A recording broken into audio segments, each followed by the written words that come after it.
সেঙ্গু 32 পাটি দাঁত না বার করে তুই পেশেন্ট ডাক। পেশেন্ট পেশেন্ট ও পেশেন্ট, তাড়াতাড়ি চলে আসুন পেশেন্ট।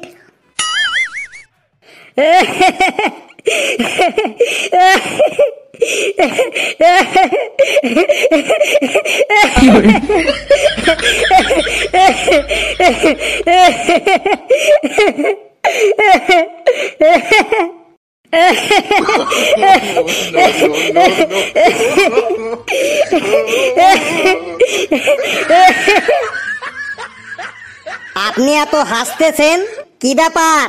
আপনার হাসি বন্ধ করুন আর আপনার সমস্যা বলুন। ডাক্তার বাবু, আমার শুধু হাসি পায়, সারাদিন আমি শুধু হাসি। কেন হাসি পায়? এত হাসি আসে কোথা থেকে? কেন হাসি পায় এটা ভাবলেও আমার আরো বেশি বেশি করে হাসি পায়। বুঝেছি বুঝেছি। আপনি কি বুঝেছেন? আপনি বিয়ে করেছেন? না ডাক্তার বাবু। যান, আপনি বিয়ে করুন গা, তারপর দেখবেন কিছুদিনের মধ্যেই আপনার এই সব হাসি বন্ধ হয়ে যাবে। ডাক্তার বাবু, আমার আরেকটা সমস্যা আছে। কি সমস্যা? চটপট বলুন। ডাক্তার বাবু, সকালে কিছুতেই আমার ঘুম ভাঙতে চায় না, কি করি বলুন তো? কেন ঘুম ভাঙবে না? আপনার বাড়ির লোকেদের বলবেন সকালে আপনাকে ঘুম থেকে ডেকে দেওয়ার জন্য।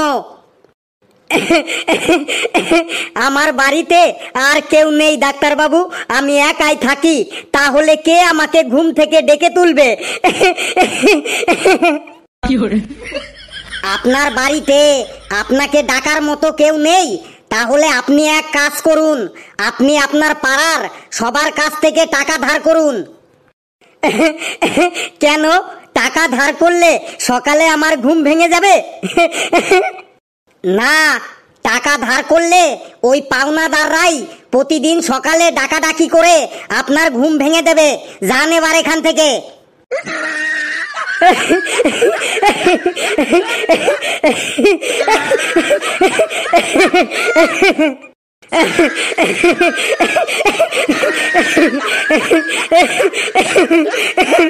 কি আজব মার্কা পেশেন্ট রে মাইরি। সেঙ্গু, তুইও আবার দাঁত বার করে আসিস? দাঁত না বার করে পেশেন্ট ডাক। পেশেন্ট পেশেন্ট ও পেশেন্ট, লজ্জা ঘৃণা ভয় ত্যাগ করে তাড়াতাড়ি চলে আসুন পেশেন্ট।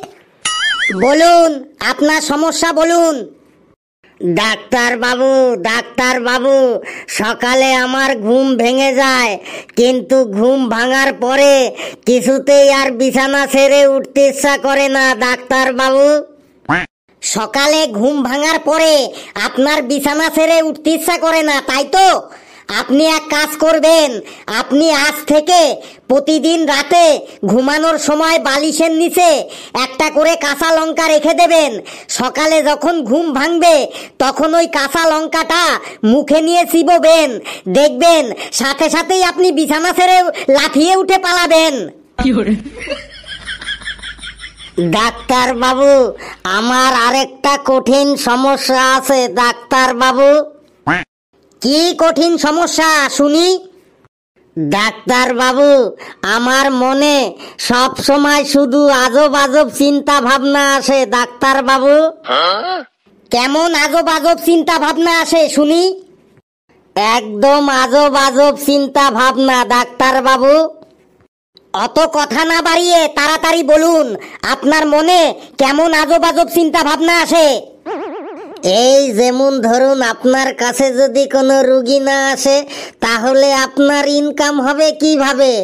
আর যদি আপনার ইনকাম না হয় তাহলে আপনার সংসার চলবে কিভাবে? আর আপনার সংসার যদি ঠিকমতো না চলে তাহলে আপনার বউ আপনার সাথে ডেইলি ঝগড়া করবে। এইভাবে যদি আপনার বউয়ের সাথে আপনার ডেইলি ঝগড়া হয় তাহলে আপনার বউ আপনাকে ছেড়ে তার বাপের বাড়ি চলে যাবে। তখন আপনি বউয়ের জন্য রাস্তায় রাস্তায় পাগলের মতো ঘুরে বেড়াবেন। তখন আপনার বন্ধুরা আপনাকে সান্ত্বনা দিয়ে বোঝাবে, আরে পাগলা, বউ হারালে বউ পাওয়া যায় রে, কিন্তু মা হারালে মা পাওয়া যায় না রে। এই সব আজব আজব চিন্তা ভাবনা আসে আমার মনে। ডাক্তার বাবু, আপনি কি এখানে আপনার সমস্যা ঠিক করতে এসেছেন নাকি আমার সমস্যা বাড়াতে এসেছেন? আপনি বেরোন এখান থেকে। এবার আমি বুঝতে পারছি ডেইলি আমার সংসারে এত অশান্তি লাগে কেন। আমার প্রতি যদি রুগীর এমন চিন্তা ভাবনা থাকে তাহলে অশান্তি তো লাগবেই। কিছু বললেন ডাক্তার বাবু? না না, আপনাকে আমি কিছু বলিনি। আপনি তাড়াতাড়ি বেরোন এখান থেকে। কি সাংঘাতিক চিন্তা ভাবনা রে মাইরি। সেঙ্গু, দাঁত না বার করে তুই তাড়াতাড়ি পেশেন্ট ডাক। পেশেন্ট, পেশেন্ট, ও পেশেন্ট, তাড়াতাড়ি চলে আসুন পেশেন্ট। এই তোর জন্যই আমার ডাক্তারের কাছে আসতে হলো। ডাক্তারের কাছে না এসে যদি ওজা বাড়িতে যেতাম, ওজা বাড়িতে গিয়ে একটু ঝাড়ফুঁক করালেই আমার ব্যথা বিষগুলো সব ঠিক হয়ে যেত। দেখ এবার এখানে কত টাকা লাগে। তুমি এত কিপটে কেন বলো তো? এই তো কালকেই তো ওঝা বাড়িতে গিয়ে ঝাড়ফুঁক করিয়ে এলে, কই ব্যথা কমেছে? আর দুদিন ওঝা বাড়িতে ঝাড়ফুঁক করালেই আমার সমস্ত ব্যথাগুলো কমে যেত।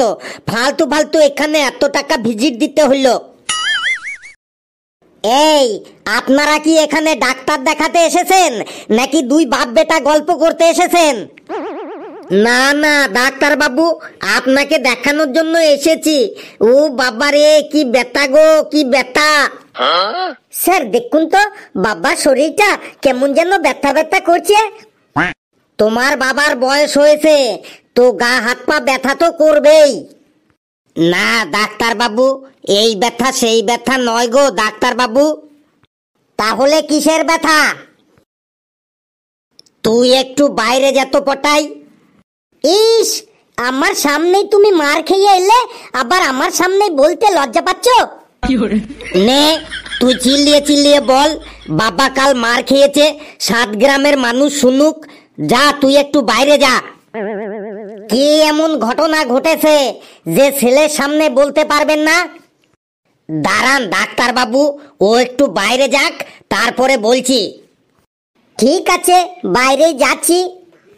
নিন, এবার বলুন আপনার ব্যথা কবে থেকে?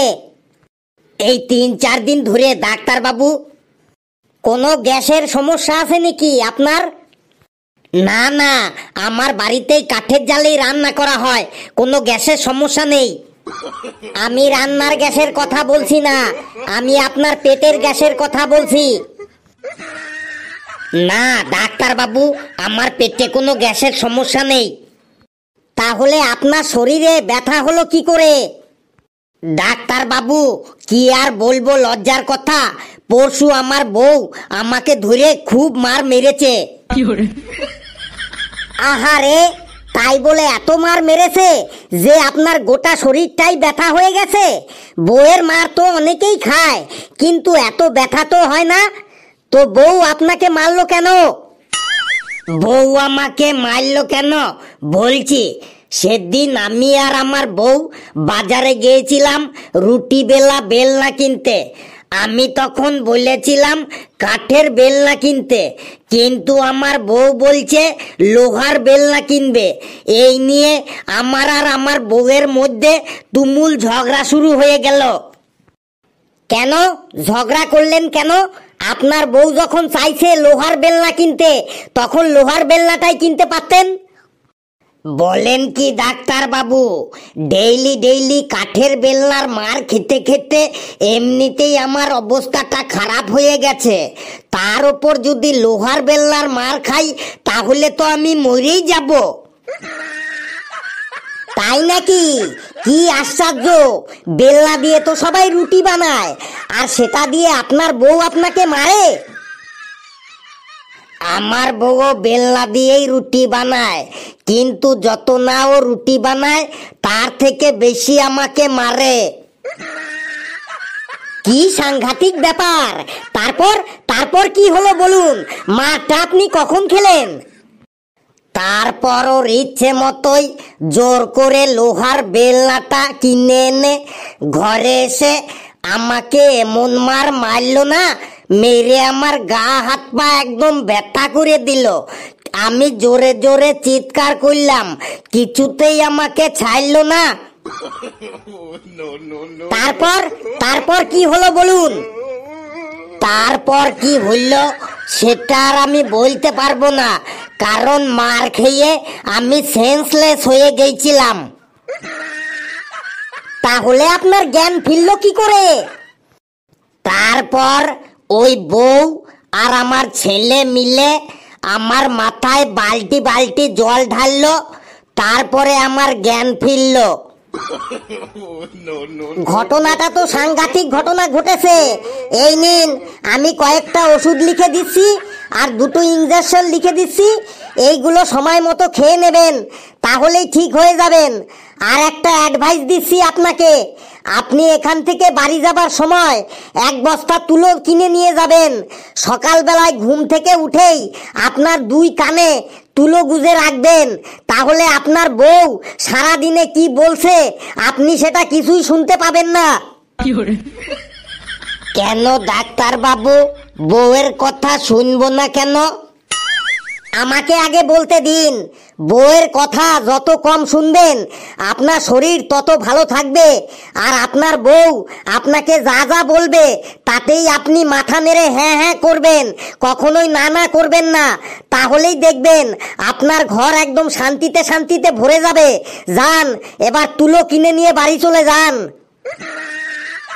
কই রে পটাই, আমাকে নিয়ে যা। ও আস্তে ধর, আস্তে লাগছে রে। বাপরে বাপ, কি সাংঘাতিক ব্যাপার রে মাইরি! ওই জন্যই আমি প্রতিজ্ঞা করেছি জীবনে কোনোদিনও বিয়ে টিয়ে করবো না।